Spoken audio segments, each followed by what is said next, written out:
পানিহাটিতে নিষ্ক্রিয় এমএলএ, দুষ্কৃতী তাণ্ডবে ভয়হীন ভরসাও।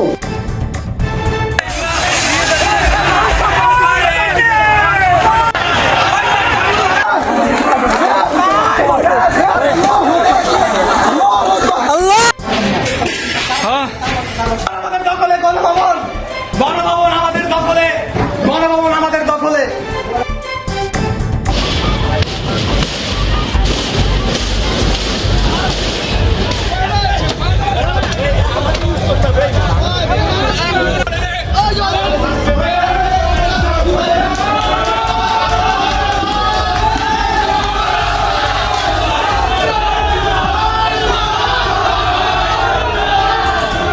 ভয় আউট ভরসা ইন, এই স্লোগানকে সামনে রেখে বিজেপি ক্ষমতায় এসেছিল, কিন্তু ক্ষমতায় আসার পর দেখা যাচ্ছে পানিহাটির ছবি অন্যরকম।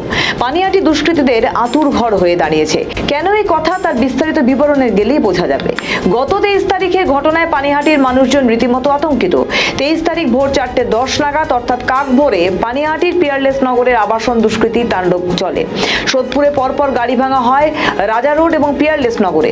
প্রত্যক্ষদর্শীদের অভিযোগ, একদল দুষ্কৃতী সশস্ত্র অবস্থায় একটি অটো করে ঢুকে সোদপুরে প্রাণকেন্দ্রে অবস্থিত পিয়ারলেস নগরে মূল গেটের ভিতরে রাখা পানিহাটি পৌরসভার 2 নম্বর ওয়ার্ডের কাউন্সিলর স্বপন দাসের গাড়িতে রীতিমতো ভাঙচুর করা হয়। এমনকি প্রাণনাশের হুমকি পর্যন্ত দেওয়া হয় স্বপন দাসকে। ঘটনায় তীব্র আতঙ্কের পরিবেশ সৃষ্টি হয় আবাসিকদের মধ্যে।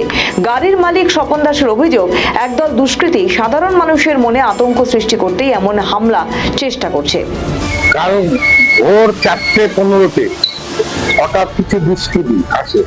সেই দুষ্কৃতী এখানে সিকিউরিটি থাকে, সিকিউরিটিকে গালাগালি কিস্তি ক্যামেরা করে রিভলভারও ঠেকায়, থেকে তারপরে আমার গাড়িটা ভাঙচুর করে তারপরে এরা পালিয়ে ডান দিকের দিকে চলে যায়। রাত্রেবেলা রিভলভার দেখলে পরে মানুষ ভয় পাবে, সাধারণ মানুষেরা। সাধারণ নাগরিক হিসেবে আপনার কি মনে হচ্ছে এই যে আতঙ্ক? তো ভাবছি এটা তো সাধারণ আতঙ্ক না, মানে বিশাল আতঙ্ক। যে এরকম রাতেবেলা যদি বাইরের লোকেরা ঢুকে এরকম ভাঙচুর করে, তাহলে তো আতঙ্ক তো থাকবে। গতকাল যে ঘটনাটা ঘটেছে, সেই ঘটনার জন্য আমার ভেতরে প্রত্যেকেই আতঙ্কিত হয়ে আছে। এই যে এখানে তো সিকিউরিটি আছে, সিসি ক্যামেরা আছে, তারপরেও তারা জোর করে ঢুকেছে, জোর করে ঢুকে এই কাণ্ডটা করেছে। আমরা কতটা আতঙ্কের মধ্যে? হ্যাঁ, আমরা আতঙ্কের মধ্যে আছি। আবার যদি ঢুকে আবার যদি করে প্রবলেম ক্রিয়েট করে। আপনার নামটা বলুন। আমার নাম দিলীপ দত্ত, ভেতরকারই বাসিন্দা। তবে দুষ্কৃতী তাণ্ডব এখানেই শেষ নয়। দুষ্কৃতীদের বারবারন্ত অন্যান্য জায়গাতেও। সোদপুরের রাজা রোডের শিবাজী সংঘের মাঠের পাশে সেখানে দাঁড় করানো ছিল নীল বাতি লাগানো একটি পুলিশের গাড়ি। সেই গাড়িটির সামনের কাঁচ ভেঙে দেয় ওই একই দুষ্কৃতী দল। নিউজ বর্তমানের কাছে সিসি ক্যামেরার ফুটেজ আসতেই তা খতিয়ে দেখা যায় অটোতে করে এসে দুষ্কৃতীরা ভাঙচুর চালায় গাড়িটিতে। সকালবেলা যখন উঠলাম, গেটটা খুলে দেখি ওই অটোটা যাচ্ছে, ওরা খুব গালিগালাজ করতে যাচ্ছে। কাকে করছে কোনো নাম ধরে না, ওরা গালিগালাজ করতে যাচ্ছে। এইবারে আমার যে গাড়ি ক্ষতি হয়েছে সেটা আমি জানি না, ওরা দেখলাম বেরিয়ে গেল। আমি তো এদিকেও আমি আসিনি, আমি সকালে উঠে এমনি হাঁটা চলা করি। তা আজকে আমি এদিকে আর আসিনি, তো দেখলাম অটোটা গেল সোজা। 3 জন ছিল, একজন ড্রাইভার আর 2 জন ভেতরে। এই অবধি আমি জানি, আর কিছু না। তার আগে ভাঙচুর করেছে। 4:33-এ পাস হয়েছে ভোর। পাড়ার মধ্যে গাড়ি ঘোড়া ভাঙচুর হচ্ছে, তাকে কতটা আতঙ্ক গাড়ি এর আগে একবার স্টেপনি চুরি হয়েছে, এই পুলিশের গাড়ি স্টেপনি চুরি হয়েছে, এর আগে হয়েছে একবার। ভাঙচুরটা হচ্ছে এই তো এই ইলেকশনের পরেই হচ্ছে। আপনার নাম?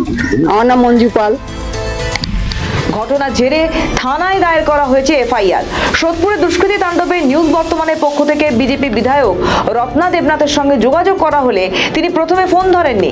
তারপর তিনি দ্বিতীয়বারে ফোন ধরলেও পাশ থেকে শিখিয়ে দেওয়া হলেও বিজেপি বিধায়ক সদুত্তর দিতে পারেননি। রত্না দেবনাথ উত্তর দিতে না পারলেও স্থানীয় বিজেপি নেতা কি বলছেন শোনাবো।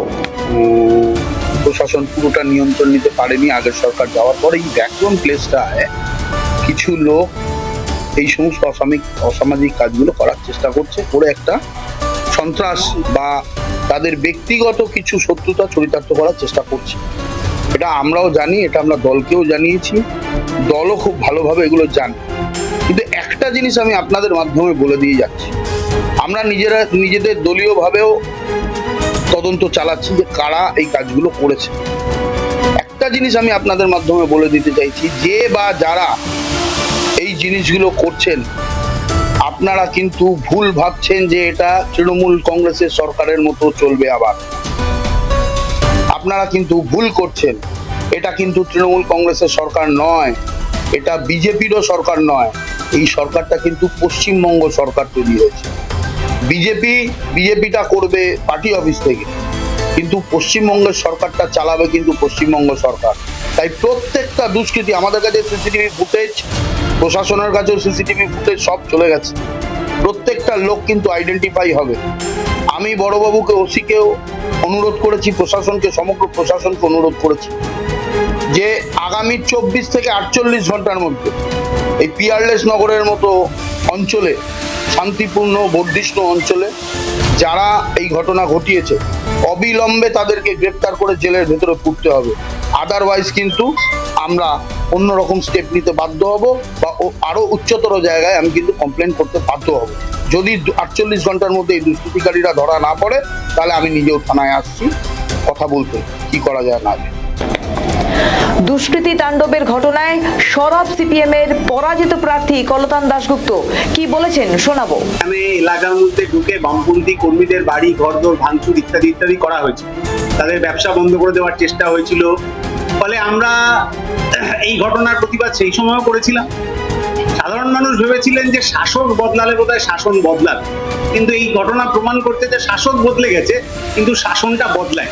অবিলম্বে আইনের শাসন প্রতিষ্ঠা করার জন্য, এলাকার শান্তি শৃঙ্খলা বজায় রাখার জন্য প্রশাসনকে দ্রুত ব্যবস্থা নিতে আমরা অনুরোধ জানাচ্ছি। বারবার করে বলা হচ্ছে ভয় আউট, ভরসা ইন, কিন্তু তার এক মাসও গেল না, নির্বাচনের রেজাল্ট বেরোলো, সরকারি হলো, তারপরে পানিহাটির মতো একটা উচিত জায়গাতে গতকাল রাত্রিবেলায় এরকম ভাবে আক্রমণ এবং ভাঙচুর, গাড়ি ভাঙচুর। আগের সরকারও এরকম অনেক স্লোগান দিয়েছিল, কিন্তু সেই কোনো স্লোগান শুনতে খুব ভালো লাগে, কিন্তু সেটা মানুষের জীবনে কোনো প্রভাব ফেলেনি, বরং যা স্লোগান ওরা দিয়েছিল তার উল্টো কাজই তারা বাস্তবে করে দিল, এটা মানুষ দেখেছে।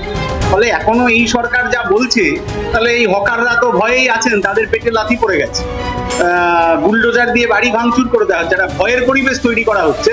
ফলে ভয়টাই এখন গোটা রাজ্যের মানুষের, নতুন করে তারা ভয় পেতে শুরু করেছেন, এটা বাস্তব। কিন্তু এই ভয়ের পরিবেশে বামপন্থীরা তাদের পাশে দাঁড়াচ্ছে, সেটা বুলডোজার অবৈধভাবে চালানোর বিরুদ্ধে হোক, হকারদের পাশে দাঁড়ানো হোক, বা ভবিষ্যতে যে আক্রমণ নেমে আসতে পারে সেই ভয়ের পরিবেশের বিরুদ্ধে বামপন্থীরা ঢুকে দেয়। যদিও বিজেপি নেতা কৌশিক চ্যাটার্জি বলেছেন দুদিনের মধ্যে পুলিশ কোনো ব্যবস্থা না নিলে মিডিয়ার মাধ্যম দিয়ে তিনি লোকাল থানায় গিয়ে অবস্থান বিক্ষোভ করবেন এবং ব্যবস্থা করবেন। এখন সেদিকেই তাকিয়ে পানিহাটির বাসিন্দারা। তবে এই ঘটনার পর আরো দুদিন কেটে যাওয়ার পরেও পানিহাটির বিধায়িকা রত্না দেবনাথ নিশ্চুপ। এখন অবধি এই ঘটনা নিয়ে তার কোনো প্রতিক্রিয়া মেলেনি। এরপর এই ঘটনার পরিপ্রেক্ষিতে কি কি পদক্ষেপ নেওয়া হয়, নজর থাকবে সেদিকেই।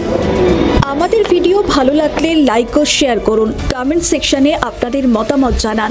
আরও ভিডিও পেতে আমাদের চ্যানেলটিকে সাবস্ক্রাইব করুন এবং প্রতি মুহূর্তে খবরের আপডেট পেতে প্রেস করুন বেল আইকন।